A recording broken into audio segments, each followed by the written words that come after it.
Antiracism again, and today was the inauguration of the 46th President of the United States. The emphasis on united, and 4 and 6 come together as the number 1, which is the beginning, a new beginning for this new age of Aquarius, the age of the sixth sun. And today in the ABCs of racism, we are at letter C.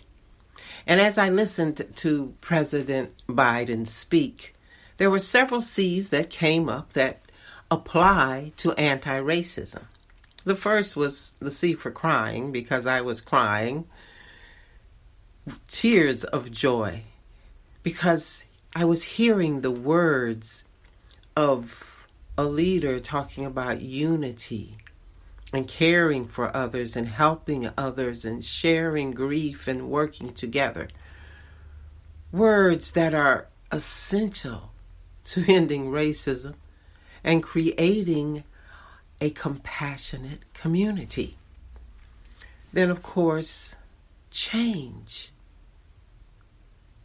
New president, first woman of color, vice president. And it's significant that the first woman is a woman of color, a multiracial, Blindian woman of color, Black, East Indian, and other cultures, all in one person, which exemplifies what the United States is, a multicultural, multiracial nation. Courage, another C word for today, because we are living in a time that requires courage. Courage to speak truth to power, as they say. To say, yes, we are confronting white supremacy. We do have to deal with racial injustice and racial inequality in economics and health, education and housing. Courage. And then compassion. That's what is the base, the foundation of any effort we make to create another C word, this new paradigm, a new movement for truly facing the problems.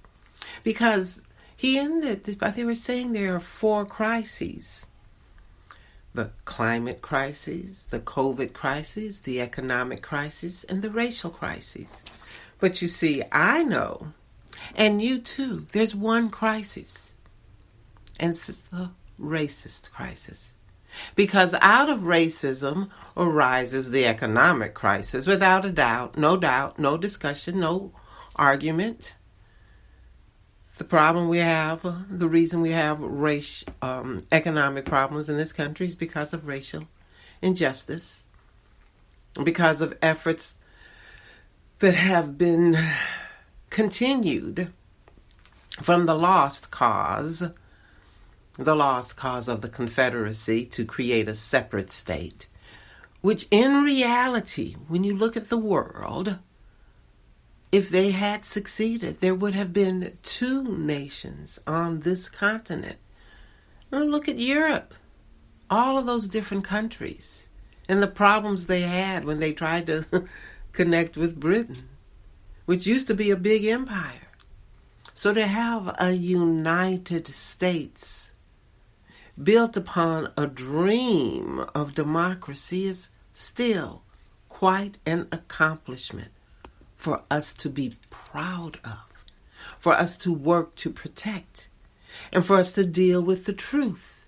And the truth is that racism has created most of our crises. The crises in the economy, the crises in the climate, where it's been allowed to do anti-environmental activities and activities where Black and poor people and people of color live. Activities that would not be done and that were resisted by white communities. And COVID, okay, in a way, again, racism plays in with COVID because the number of Black people and people of color who have died from this disease is heartbreaking. I got a newsletter from the National Association of Black Storytellers, and over 4 pages were single-spaced listing of people who have died. And these are storytellers, Black storytellers, carriers of our culture. So, to President Biden and Kamala Harris and all of the people who are in government, I just say this: look at the true reality of this country that we want to make united, that we have to face, that so many of these problems and all of these crises we face now are rooted in racism. And until we start to have these discussions, until we start sharing these stories, until we start healing our ancestors, our roots in racism, our roots in feeling bad because we were Black and enslaved, even though we've come so far and we're so confident. But this year I see the word minority used more than ever in reference to Black people and people of color, when we're not a minority. Yes, a lot of Black people, or too many Black people, have died, and yes, Black people in America will be a numerical minority. But when we are combined with our wider family of people of color, and that includes all these mixed families, like the family I have, like my nieces and nephews, who are mixed, multi-mixed, multiracial mixed. So this day, the inauguration of the 46th President of the United States, we have looked at several C words, focusing on the word crises, because all of the current crises this country is facing are rooted in racism.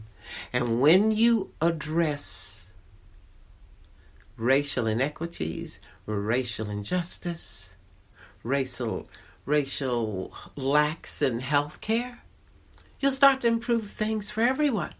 Because it is the effort to prevent people from getting what you have for some unconscionable reason that prevents any progress from occurring for anyone.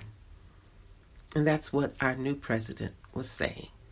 And to all of you, let us work together. Let's disagree, but let's work for the greater good. And we have so much to work for. So thank you again for listening. Come back again next week. Subscribe to my podcast on Spreaker, which will eventually start to have longer chats. And remember, we are the change we want to see. And I remain your associate for compassionate community. Have a wonderful week.